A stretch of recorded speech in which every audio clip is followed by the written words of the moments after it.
So, something that can make it difficult for you to progress in your leadership and your personal effectiveness is that you are emotionally dysregulated about criticism.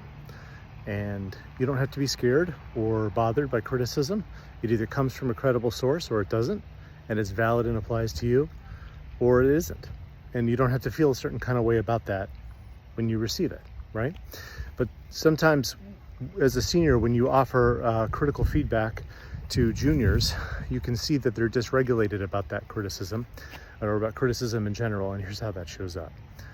The first is that they'll use overly emotional or overwrought words to describe the criticism. They'll talk about it like it's bashing or slamming. So when you hear like emotional language about criticism, you'll see this online a lot too. People say bashing or slamming. That is a reliable indicator of dysregulated emotional responses to criticism. The second way is they don't listen to you when you're talking to them about whatever it is you're talking about, whatever feedback you're offering them, they don't listen. And the reason you know they don't listen is that they're immediately responding to you as soon as you finish talking, right? And my favorite immediate response that indicates someone isn't listening is the not all strategy, right? So, maybe there's a project that happened at work and maybe it didn't go as well as it could have, or something like that. You offer some constructive criticism. It's got to be offered in a compassionate and kind way, focused on improvement. All that has to happen, of course. We're assuming that. And they'll say, well, not all the time. I don't always do that. Not every project goes like that.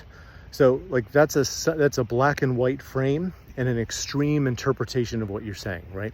So it implies that they're not listening and they're triggered about what you're saying, right? So those are the two reliable tells of dysregulated emotional responses to criticism: overwrought emotional language to describe it, like bashing and slamming, and immediate responses without considering the feedback. And my favorite gambit, and that is the not all gambit. So look out for those two things, and don't be dysregulated about criticism. It's fine. Take it or leave it.